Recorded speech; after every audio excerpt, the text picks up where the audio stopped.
Lu une lettre de André Frédéric. Ouais. Vous vous souvenez?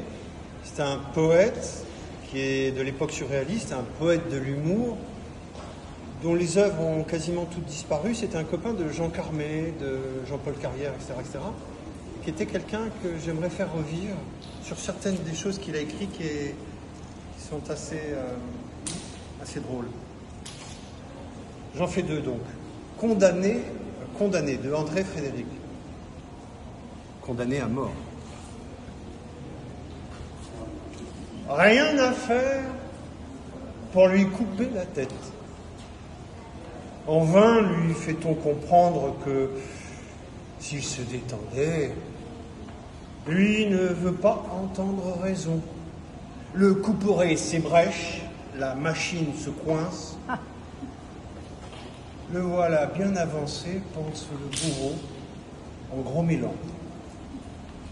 On ne se résout pas, sans chagrin, après bien des procédures compliquées, à le fusiller, au petit jour, sans plus de succès.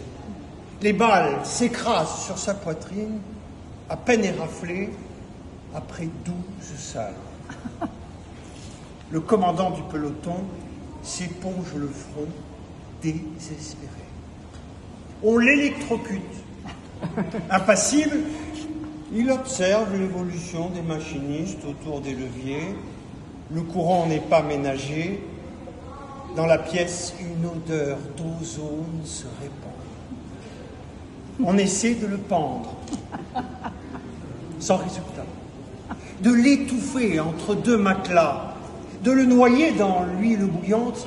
On lui injecte même du blanc de zinc dans l'artère temporale. À la fin, on lui rend la liberté. Ivre de joie, il sort en courant, se précipite au cou de sa femme qui l'attend à la sortie de la prison avec un bouquet de roses. Il se pique le doigt aux épines, fait un mauvais mal blanc et après quelques jours de souffrance, meurt misérablement dans un lit d'hôpital.